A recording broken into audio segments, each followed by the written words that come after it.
Battlefield 2042 launched with massive amount of issues, not only stemming from the bugs and the glitches that everyone's been encountering, but also the core gameplay or lack of core gameplay features that were a standard in past Battlefield games, but not here in 2042. But if we are to follow the past titles released under EA, Battlefield 2042 might be on borrowed time. Now, Battlefield 2042 has been losing its player base. At launch, it initially had 100,000 players via Steam, but over the past 2 to 3 months up to now, that 100,000 players is now hovering around 4,000 on average.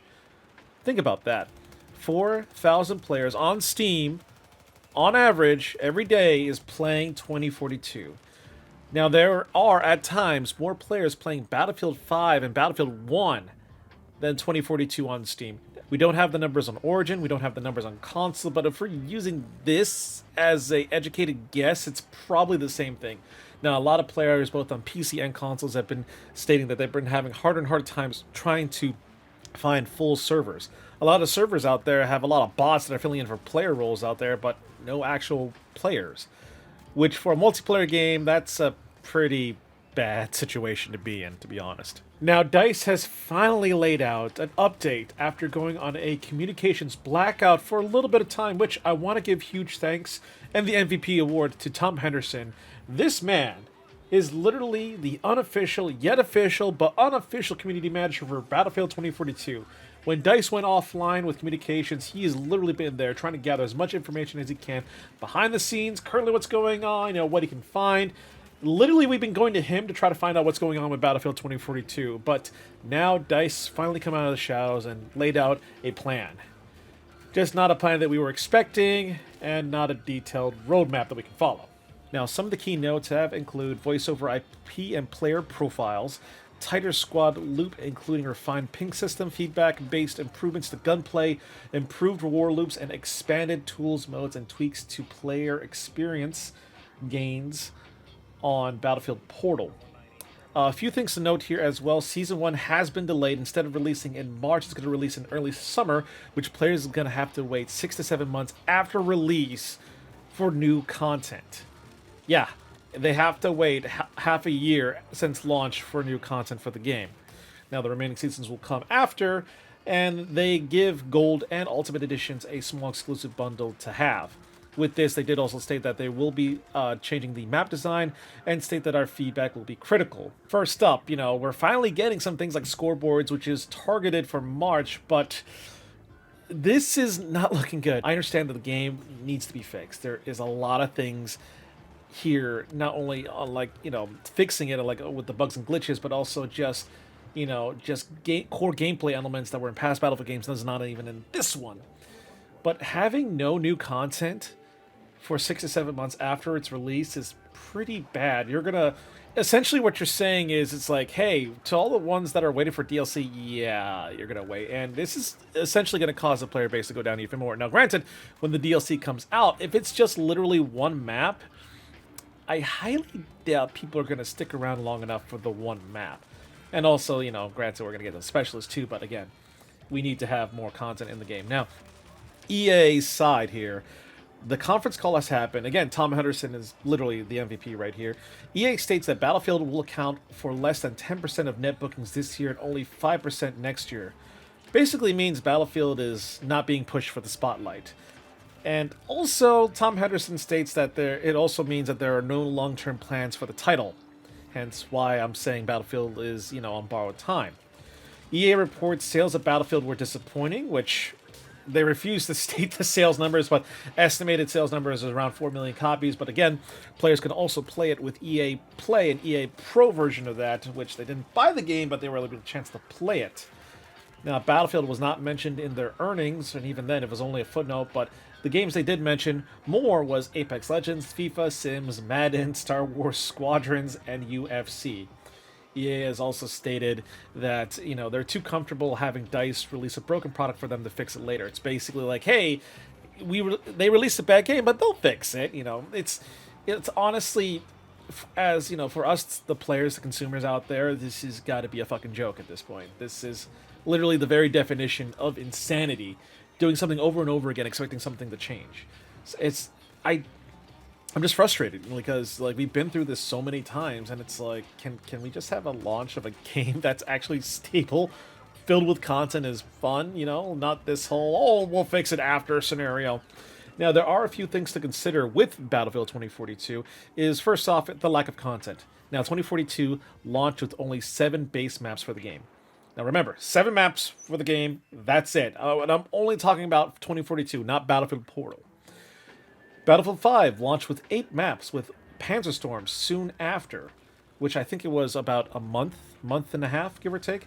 Battlefield 1 launched with 9 maps with another one soon after. Battlefield 4 launched with 10 maps with the China Rising DLC pack 1 to 2 months after launch. And of those Battlefield games, they had more weapons, vehicles, factions, everything else in between than 2042, hence lack of content.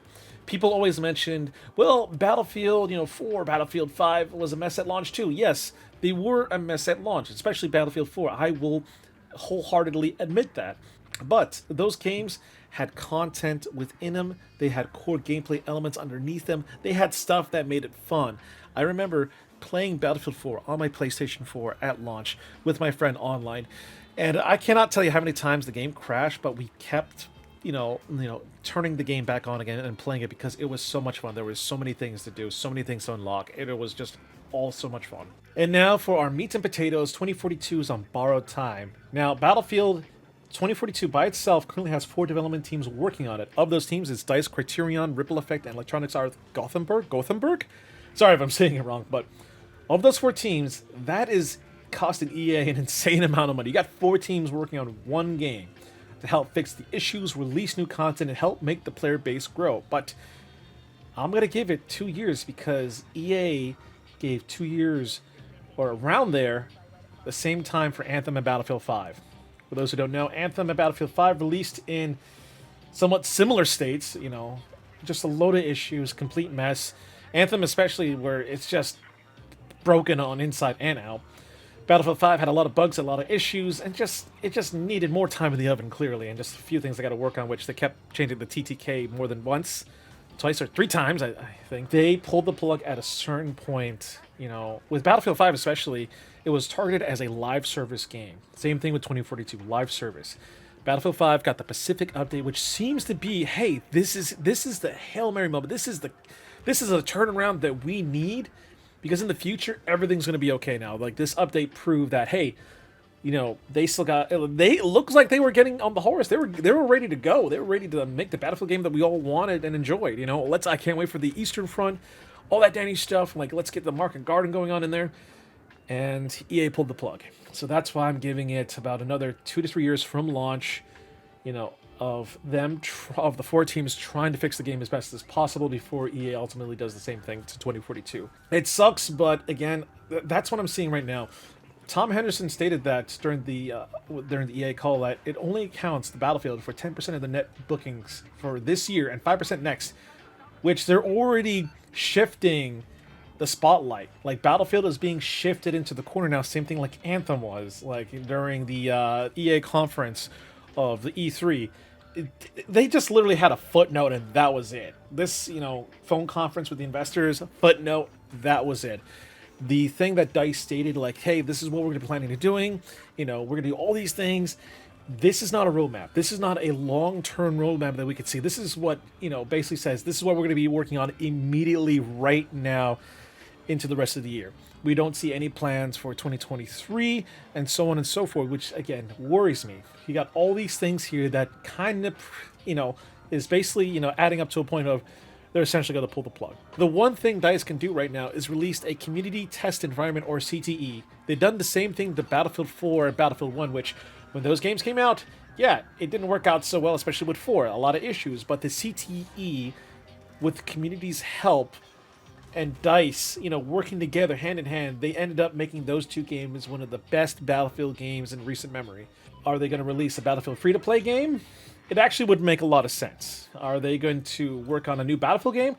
I won't be surprised if they already got plans for a new Battlefield game going on right now, because when you release something in the state like this, yes, you can pull a Hail Mary in it, you can make a comeback, but it didn't work for 5, because you didn't give them time, and what makes you think they're going to give them time for this? So, really sucks as a Battlefield fan ever since the days of 1942, and I played every Battlefield game to date. It just really sucks seeing the series, come to this, essentially. A game that we were hyping up for, like, yes, this is the Battlefield game that we were waiting for. This is going to bring back old fans and new fans alike. But essentially, this game single-handedly destroyed a community. And then you got some people that's like, oh, No Man's Sky, they, went offline for 6 months and pulled a Hail Mary. You're like, yeah, that's No Man's Sky. That's an indie developer. That is an indie developer that created a game. They released the game. Didn't turn out the way we wanted or what we expected. But yeah, they bunkered down and made a damn good game after. But that is an indie dev. This is a AAA company. This should not have happened in the first place. They're just thinking like, oh, so they could just pull a No Man's Sky. Yeah, this is a AAA developer with a huge backing from a major game publisher. And you expect them to, come on, like, you have to be realistic at this point. So that's what I said there. I'm giving it 2 years from release. So if I were to make a judgment call on when they'll announce, stopping all support, March 2023. Earliest, March 2023. Latest, probably around June or July of 2023. For them announcing that they're going to be pulling support and essentially waiting for the next Battlefield or just doing the free-to-play option if they choose to do it. Which really sucks. But post down there in the comment box if you guys enjoyed this video. Hit that subscribe button, hit that like button, but post on the comment if you think you think they're gonna pull the plug on this game as well. Do we have a chance to pull a Hail Mary? Do they have a chance to pull a Hail Mary here?